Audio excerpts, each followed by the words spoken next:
Mutual Broadcasting System presents The Mysterious Traveler, written, produced, and directed by Robert A. Arthur and David Kogan. And presenting tonight two of radio's foremost personalities, Frank Behrens and Roger DeCoven, in Death at 50 Fathoms.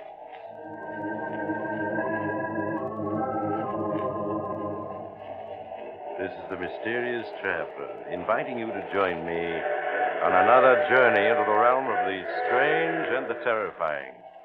I hope you will enjoy the trip, that it will thrill you a little and chill you a little. So settle back, get a good grip on your nerves, and be comfortable if you can. For tonight, we're going to venture into the dangerous depths of the Atlantic with a group of desperate men caught in a strange dilemma. It's a story I call Death at 50 Fathoms.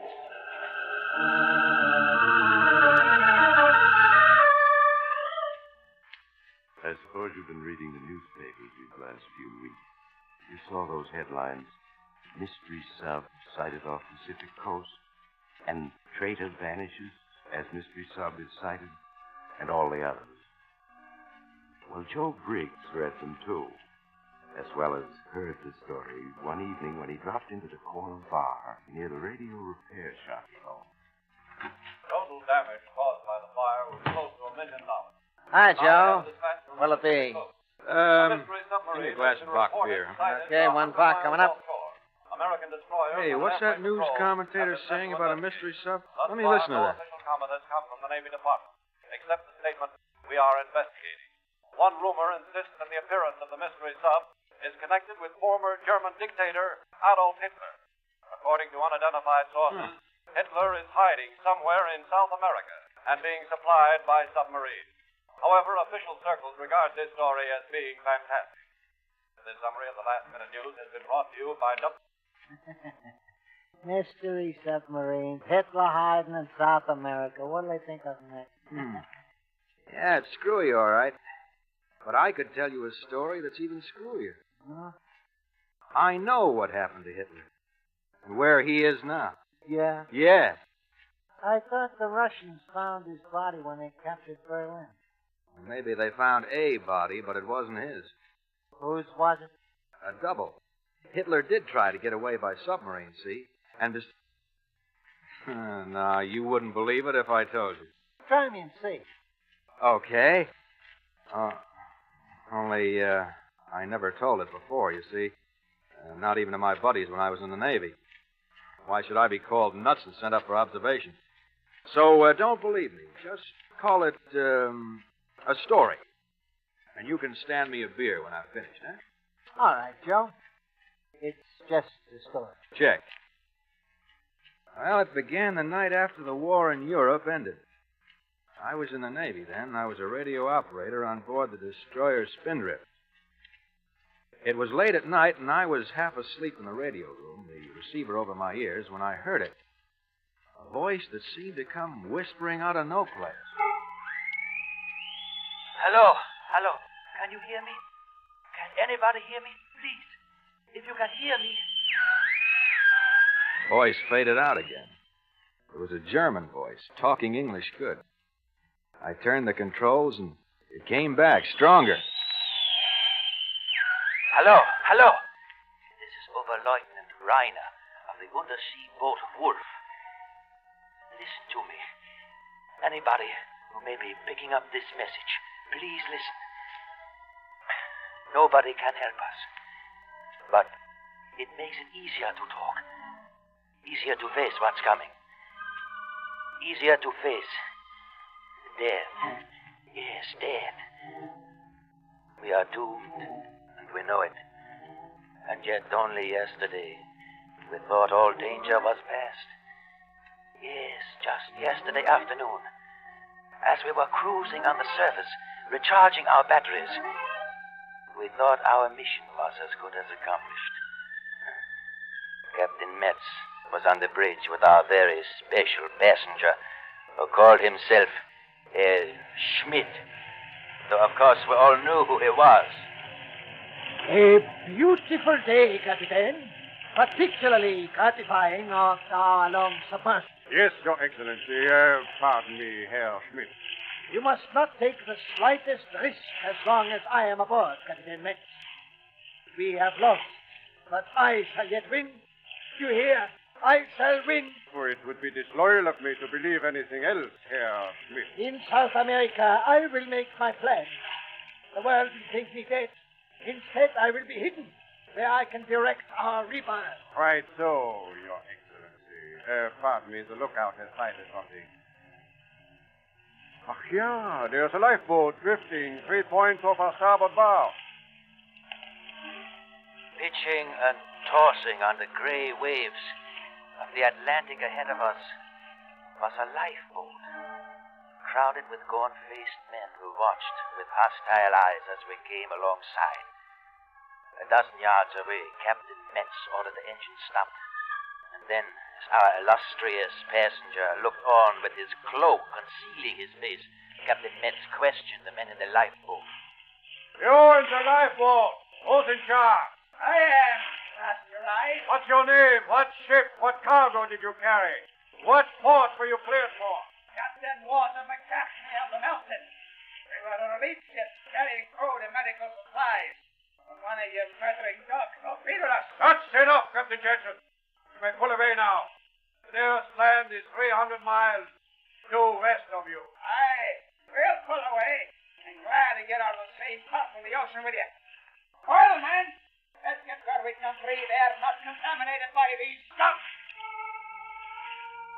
And then, just as the lifeboat started to pull away, the wind whipped aside our passenger's cloak, and in the lifeboat, Captain Mackenzie, a burly giant of a man, recognized him. Men, stop! Look! There on the conning tower. You see that stinking rat trying to hide his face? Do you know who that is? Hey, take a good look at him. It's the master murderer himself. The arch-devil who really gave the order to send our comrades to the bottom. Hey, look at him there, with his toothless mustache, trying to hide from us. I fear you have been recognized, Herr Schmidt. Stop them. They must die, all of them. Turn your guns on them. That is against international law, Herr Schmidt. I order you to destroy that boat, Captain. No one can be allowed to live to report on this evening. Very well. Forward gun. Ready to fire. Forward gun, ready to fire. Give them 2 rounds. Forward gun. Fire. Forward gun, fire! You murdering dogs. You're going to slaughter us too, are you? You there in the conning tower. Listen to me. Every one of us will be waiting for you. When your time comes, all of us that your hoes and jackals have murdered will be waiting for you. Down here in the dark waters, we'll be waiting for you. And if you ever come down among us, we'll get you. Remember that. We'll be waiting for you. Fire.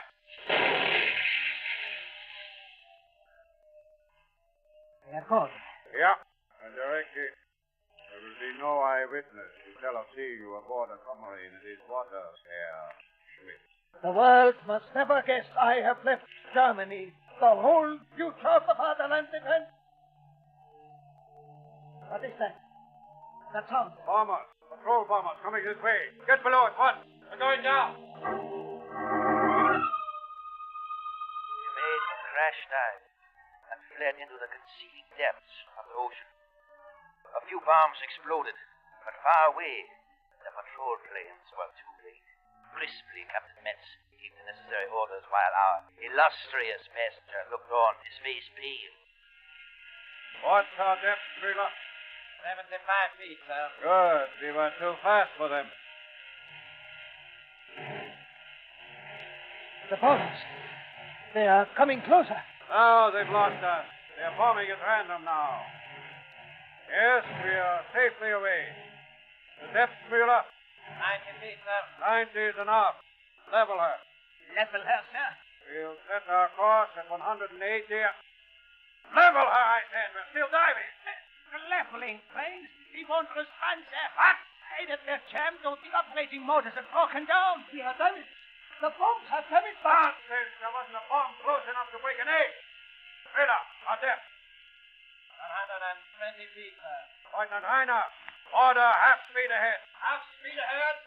Lift to hand operation of the diving plane. And operation of the diving plane, sir. Now, level her. Level here, sir. Well, what's the matter? Captain. Operating speed. On turn. It won't turn. The plane must be jammed, sir. They're still diving. Captain Max, I demand that you rise to the surface. There is something wrong, and my safety must not be in danger. Silence! I am captain of this vessel, and I'm giving the order. All right. Our leveling planes are jammed. We'll surface and clear them. Miller, F. 150 feet, sir. Stop the engine. Stop the engine. Load the forward ballast tank. Load the forward ballast tank.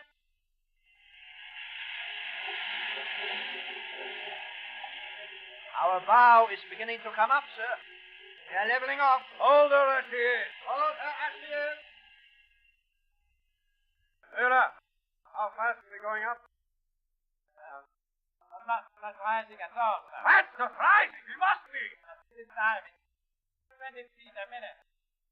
According to the gauges, we are light, not heavy.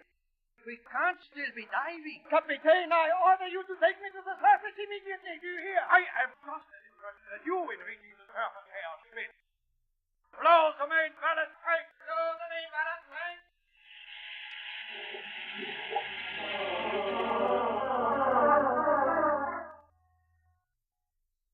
For an hour, we struggled to reach the surface, to no avail. We blew all our ballast tanks until we should have shot up like a cork. And still we continued settling toward the bottom. It was unreal, unbelievable, impossible. The crew stared at each other, white-faced, and dared not utter their fears aloud. Our illustrious passenger raved and ranted at Captain Metz, screeching about his safety, till Metz ordered him to his cabin. White-faced, his beady black eyes wide with terror, Herr Schmidt left the control room. We continued trying to raise the Untersee boat, Wolf, to the surface. Lieutenant Heiner, what depth does the chart show? 300 feet with a gravel bottom, sir. But there's a ford in the ocean there just east of our position. A crevasse 1,000 feet deep. We are safely beyond it. Miller, our depth. 200 feet, sir. And we are going down 10 feet a minute. But our tanks are empty.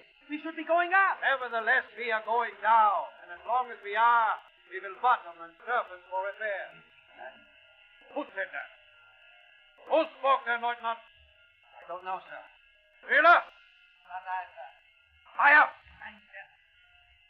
Someone is lying. When I find him, he'll go into air. Miller, our depth. And 20 feet. The tunnel, sir, as if... As if what? Nothing, sir. Oh, as if what? Excuse me, sir. I was going to say it. As if something was pulling us down. Aha. What you thought better of saying it. Yes, sir. See that you continue to think better of such remarks. The same applies to everyone on board. Lieutenant Heiner. Yes, sir. We will bottom in 7 minutes. Prepare to make an inspection of the ship as we do.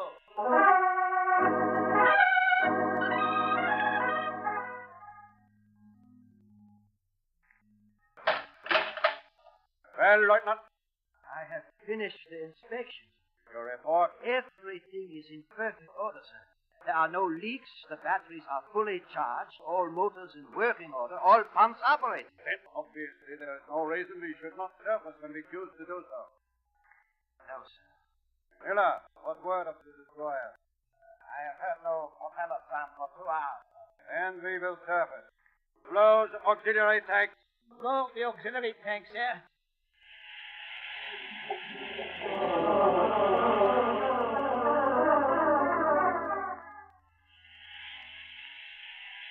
All main and auxiliary tanks empty, sir.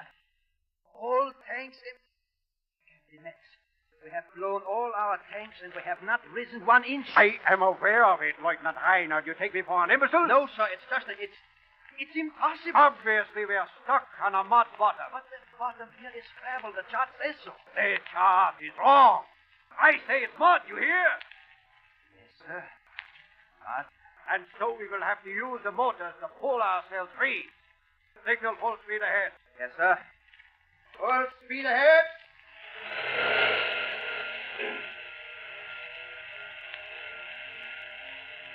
We're not moving. What is it? Why have the fools cut out the motor? Excuse me, sir. The engine room is reporting. I suppose the idiots have burned out the motor. No, sir. They say the propeller is fouled. How can it be fouled? It's impossible for it to become fouled on this bottom. Yes, sir. They say it's not entirely fouled.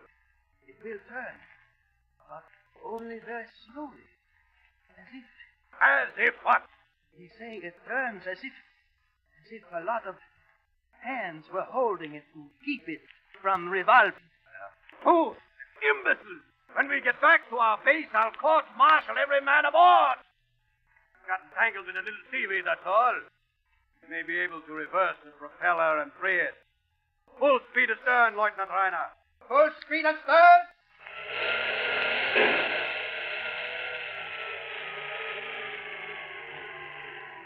Well, now what? The engine room reports the propeller still fouled, sir. It turns as if something was holding it back. And to think that I, Ludwig von Metz, thought I had the finest submarine crew in the world. A pack of mewling infants. Captain! Captain Metz! Metz! Ah, Herr Schmidt. I trust you not to worry. Everything is quite under control. Captain Metz, in my cabin I have been hearing sounds. Sound, Your Excellency. What sound? From outside the submarine. Scratching sounds, tappings on the hull. They go on and on and on. They sound, Captain. They sound like someone trying to get into the submarine. After me. Silence! Excellency, you have heard nothing except pebbles being swept against our hull by the current, that is all. I tell you, it sounds like hands rapping and tapping on our hull trying to get in. Captain, surface at once, do you hear? I order you to surface at once. I am about to do so. Now, with all due respect, may I suggest you return to your cabin. Your presence here may impede our efforts. Well, see that you take me to the surface at once. Have no fear. Lieutenant Reiner, perhaps you will assist Herr Schmidt to his cabin. Yes, sir. Certainly. If I may hold the door for your Excellency. Captain Metz. Well, what is it? Captain, we hear them too. Sounds coming from outside our hull. I hear no sound. I can hear them now quite plainly on my detector phones. They do sound like the rustling and scraping of a lot of men clambering over our hull. And yeah. Perhaps that can bring you to your senses. Listen to me, all of you! You're temporarily stuck in the mud. A current is sweeping pebbles against us. You're all acting like children who think they see a ghost in a graveyard. You're going to be on the surface in an hour. You have my word for it. To break free from the mud, I'm going to fill the bow tanks, then blow them, and fill the stern tank. We'll rock the ship loose. You understand? And flood the forward ballast tank. Flood the forward ballast tank.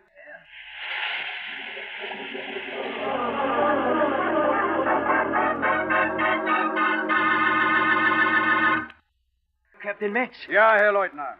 The pumps are operating again. The failure was caused by Seaman Hans Jäger. Jäger? How? He went off his head and grabbed the pole of the main switch. The short circuit blew out the fuses and electrocuted him. How is all this reaction? Badly, sir. They are very nervous. Nervous, are they? I will give them something to be nervous about. That scraping and scratching outside our hull, it's upset the crew badly, sir. I know it's stopped now, but the men say it's just because they are planning something else. Eh? Who do you mean, they? The crew says that there are hundreds of men in the water outside trying to get in at us. Dead men, sir. Do you wish to be placed in irons? No, sir. I'm just trying to explain the crew's state of mind. In spite of all our efforts, we are still on the bottom, and the men are getting jumpy, sir. I'll teach them a lesson they'll not forget. Of course, they're taking their cue from our illustrious passenger. If he hadn't come out here with his ravings and rantings... Never mind that. He's quiet now. I gave him whiskey with a sedative. If I may make a suggestion, sir. Well, what is it? There is one thing that we have not tried. We have to try it. Discharge our torpedoes. Discharge our torpedoes? We must. We have 10 torpedoes aboard, each weighing 2,500 pounds. That's 25,000 pounds of dead weight. Get rid of that, and we have to rise. We have to. I see you are beginning to share the hysteria of the crew.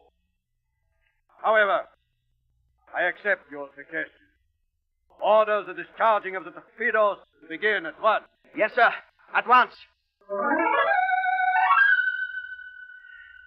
We began discharging our torpedoes. 2, 3, 4, and then the Wolf moved.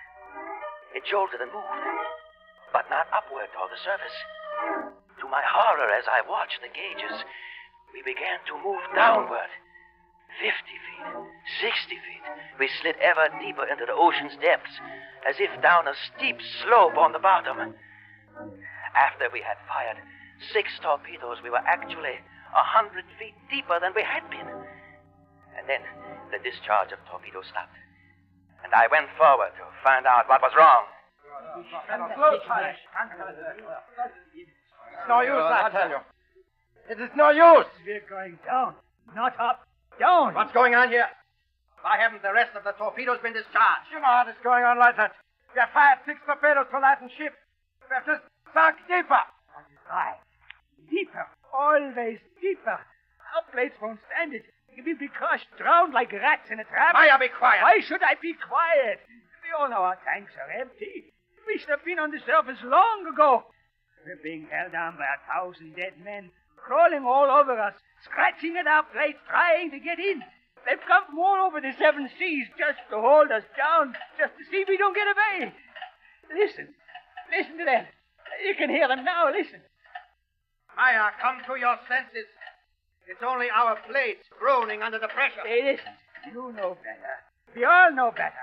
Who dragged us down here to the bottom? Whose hands are keeping our propellers from turning? Whose bodies jammed our diving planes? Whose weight is keeping us on the bottom? The dead. I order you to be silent. It's too late for orders. There's only one way we can escape. Give them the dead outside the man they want.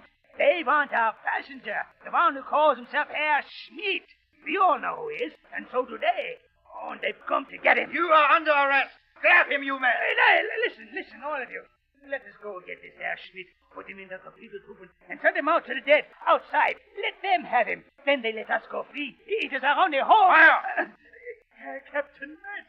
I heard your interesting little speech just now. And this is my answer. Captain Knight. Does anyone else want the same medicine? Then to your stations. Right not. Continue discharging torpedoes. That was many hours ago. We discharged all our torpedoes. And we are still on the bottom. Every few minutes we slip a little deeper down a slope that is bringing us ever closer to the 1,000-foot chasm in the ocean bed. The crew truly believes that we are being dragged toward it by thousands of dead men who have gathered outside, drawn here by their hatred for our passenger, a hatred so great even death cannot quench it. Perhaps they are right. Certainly Herr Schmidt believes it himself. He is in the next cabin. Captain Metz has locked him in. Perhaps if I hold this microphone close to the bulkhead, you can hear him. Captain Metz, do something. I order you to do something. They're outside. They're clawing at the hull to get at me. Captain, save me. I order dare you to? You can't let me die, Capitan! Capitan Ned! That is enough. He makes an unlovely spectacle. Our illustrious passenger as death approaches. Though no one can save us, there is comfort in knowing that somewhere, some human ear is hearing me. Another lurch, then. We must be on the very edge of the crevasse. It is truly as if many hands were remorselessly pulling us towards our doom. The hands of the dead. It is a fantastic thought. And yet, when one is hated as our passenger is hated, by hundreds of millions of the living and tens of millions of the slain, who can tell? There is also the curse Captain Mackenzie in the lifeboat uttered just before he died. Just a moment ago, a sharp tapping came against our hull, as if someone was tapping against it with a rock. Listen. That tapping is in international code. It's a message from outside. A message from someone outside the submarine at a depth of 400 feet. And no living man could be sending it. What does it say? I will tell you. Another lurch. And now, we're sinking fast. We are going down into the great crevasse. 450 feet. 500 feet. In a moment, this submarine will crumple like a child's toy. But first, the message. It says, "We are waiting for you, Adolf Hitler. We are waiting for you, Adolf Hitler." That's the message we are receiving 500 feet deep in the ocean.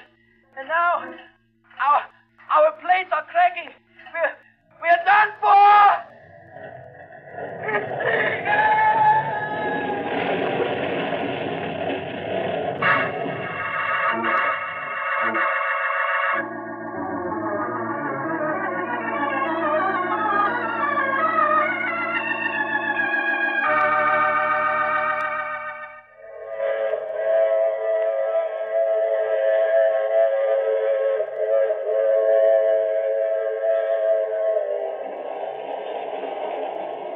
This is the mysterious traveler again. Was Joe Briggs just spinning a sailor's yarn? Well, he no longer insists it's true. He just asks us to consider it a story and nothing more. But I wonder, after all, Hitler did disappear, and it's logical that he might have tried to get away by submarine, so... Oh, that brings me to my story for next week about another individual who suffered punishment. I call it, I Died Last Night. It's about a man who woke up to find out that he was dead and that nobody would... Oh, but you have to get off here. I'm sorry. But I'm sure we'll meet again.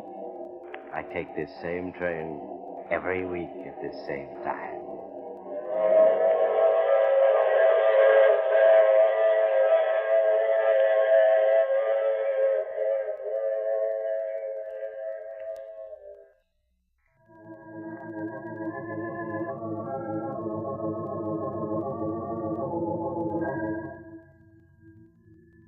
You have just heard The Mysterious Traveler, which is played by Maurice Tarplin.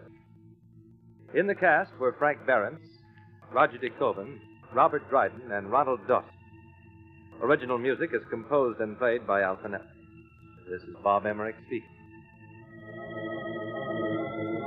This is the Mutual Broadcasting System.